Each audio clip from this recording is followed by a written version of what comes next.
బాలినేని వాసన నాయకత్వంలో వైఎస్ఆర్ కాంగ్రెస్ పార్టీ గెలుపు కోసం కృషి చేస్తామని ఒంగోలు నగరంలోని 48వ డివిజన్ చెందిన సంచార జాతుల వారు ముక్తకంఠంతో తెలిపారు. ఒంగోలు లాయర్పేటలోని బాలినేని శ్రీనివాసరెడ్డి నివాసంలో సంచార జాతులకు చెందిన 170 కుటుంబాలు వైఎస్ఆర్ కాంగ్రెస్ పార్టీలో చేరారు. ఈ సందర్భంగా సంచార జాతులకు చెందిన వారు మాట్లాడుతూ తమ డివిజన్ కార్పొరేటర్ ఏకపక్ష పోకడలు నచ్చక తాము గత కొద్ది కాలంగా వైఎస్ఆర్ కాంగ్రెస్ పార్టీకి దూరంగా ఉన్నామన్నారు.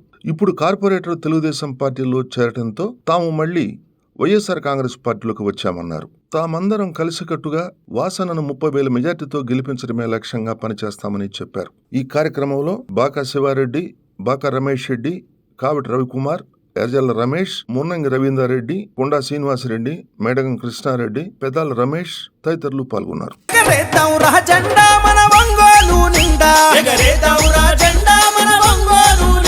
జననేత జగనన్న జయ కేతన మీ జెండ వైఎస్ఆర్ సిపి జెండా వాసన్నే మన అండా దండెత్తి కదులుతున్నడే అన్న వాసన్న గుండెల్లో నిలిచినోడు బాలినేని వాసన్న.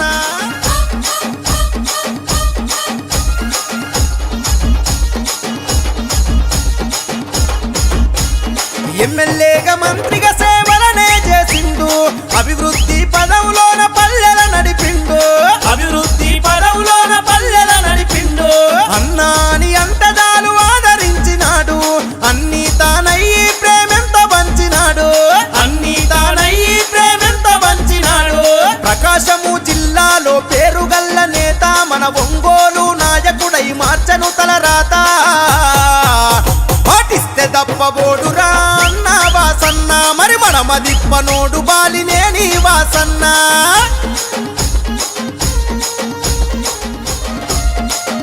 48వ డివిజన్ సంబంధించినటువంటి దాదాపు 171 మంది ఓటింగ్ ఉన్నటువంటి సంచార జాతికి చెందినటువంటి కులస్తులు వాళ్ళందరూ కూడా ఈరోజు బాలినేని శ్రీనివాసరెడ్డి గారి స్వగృహం నందు బాలినేని శ్రీనివాసరెడ్డి గారి చేతుల మీదుగా పార్టీలో రావడం జరిగింది. వీళ్ళు గతంలో 2019లో మరి వైఎస్ఆర్సీపీలో ఉండడం జరిగింది. కాకపోతే అక్కడ నెలకొన్న పరిస్థితులు, అక్కడ స్థానిక కార్పొరేటర్ వల్ల అతని ఆగడాలు తట్టుకోలేక సహించలేక వీళ్ళంతా కొంచెం మనస్తాపానికి గురై గత కొంతకాలంగా గత 2-3 సంవత్సరాలుగా పార్టీకి దూరంగా ఉన్నారు. అలాగే టీడీపీ పార్టీలో యాక్టివ్గా తిరుగుతున్నారు.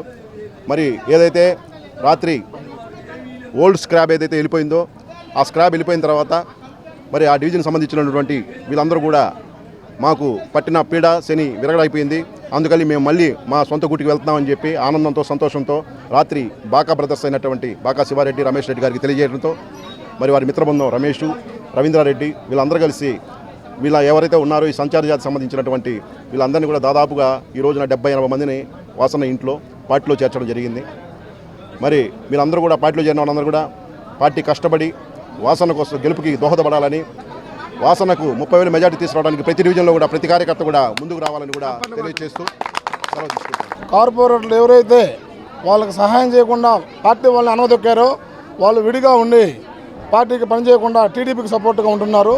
ఈ కార్పొరేటర్లు ఎప్పుడైతే అటు దూకారో అమ్మ సరైన పేడ వదిలిపోయింది అని మళ్ళీ సొంత గుడికి వస్తున్న ఆనందంతో ఈరోజు వాసన గారి ఇంట్లో సమక్షంలో 171 మంది కండవాలు కప్పి ఆనందంతో ఈరోజు పార్టీలో ఉత్సాహంగా పనిచేస్తాము. మాకు ఇన్నాళ్ళు కార్పొరేటర్లు పనిచేయలేదు, అందువల్ల మేము అటు పార్టీ పనిచేయలేకుండా మన అయిష్టంగా అటు పనిచేస్తున్నాం. కాబట్టి ఈరోజు వాళ్ళు వెళ్ళటం మాకు శుభదినం లాగా ఉంది.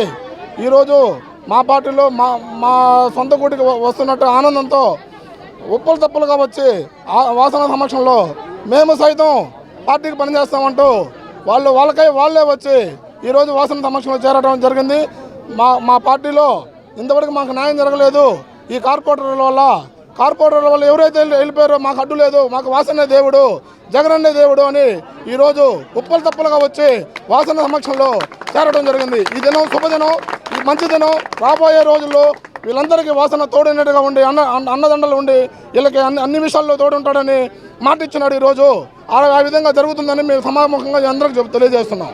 డివిజను నివసిస్తున్న సంచార జాతిక కుటుంబాలు 175 మంది ఈరోజు మన కాబోయే మంత్రివర్యులు బాలినేని శ్రీనివాసరెడ్డి గారి నివాసం సమక్షంలో పార్టీలో చేరడం అయింది. ఇంకా నిన్న కార్పొరేటర్ గారు అటు టీడీపీలోకి వెళ్ళిపోయారు. వెళ్ళటం వల్ల వాళ్ళకి నచ్చక ఇటు వచ్చి ఇటు చేరారు.